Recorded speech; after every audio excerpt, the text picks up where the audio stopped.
బెంగళూరులోని రామేశ్వరం కేఫ్లో బాంబు పేలుడు దేశవ్యాప్తంగా చర్చనీయాంశమైంది. ప్రముఖ కేఫ్లో బాంబు పేలడం రాజకీయంగానూ అధికార విపక్షాల మధ్య మంట పెట్టింది.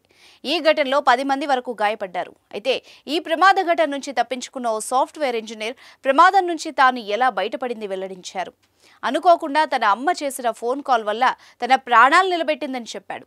రామేశ్వరం కేఫ్లో బాంబు పేలడానికి కొన్ని సెకండ్ల ముందు అతను ఈ కేఫ్లో నుంచి బయటకొచ్చి తన ప్రాణాల్ని కాపాడుకున్నాడు.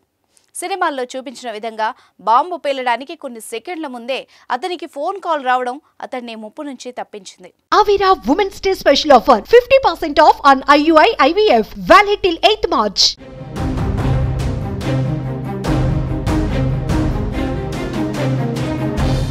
కుమార్ అలంకృత్ అనే 24 ఏళ్ల యువకుడు బెంగళూరులో సాఫ్ట్వేర్ ఇంజనీర్గా పనిచేస్తున్నాడు. బ్రూక్ఫీల్డ్లో ఉంటూ హైబ్రిడ్ పద్ధతిలో జాబ్ చేస్తున్నాడు. అయితే శుక్రవారం వర్క్ ఫ్రం హోం పద్ధతి ద్వారా కుమార్ విధులకు హాజరయ్యాడు. ఇంట్లో నుంచి పనిచేస్తూ ఉండడంతో వంట కూడా వండుకోవాల్సి వచ్చింది.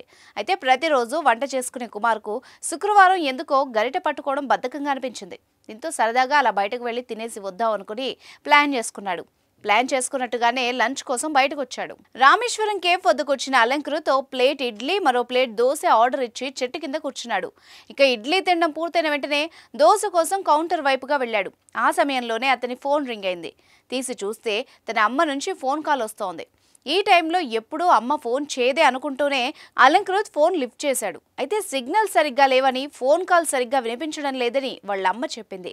కాస్త పక్కకు వచ్చి మాట్లాడమని సూచించింది. అలా అమ్మ చెప్పిన వెంటనే కుమార్ అలంకృత్ కాస్త పక్కకు వచ్చాడో లేదో వెనుక వైపు నుంచి ఢబేల్మని పేలుడు. వెనక్కి తిరిగి చూస్తే అప్పటి వరకు తాను కూర్చున్న చెట్టు కిందే పేలుడు జరిగింది. గాయాలైన వారి అరుపులు, నల్లటి పొగతో ఆ ప్రాంతం అంతా భయానకంగా మారిపోయింది.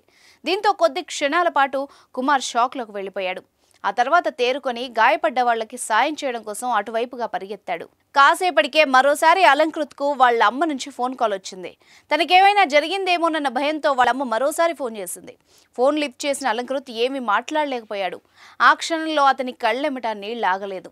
గుండెల్లో దడ, గొంతులో భయం, వాటిని దిగమింగుకుంటూ అలంకృత్ మొదటగా చెప్పిన మాట థ్యాంక్ యూ అమ్మ.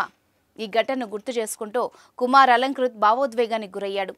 ఆ క్షణంలో తన అమ్మ తన ప్రాణాలను రక్షించిన దేవతగా అనిపించిందని అలంకృత్ చెప్తున్నాడు.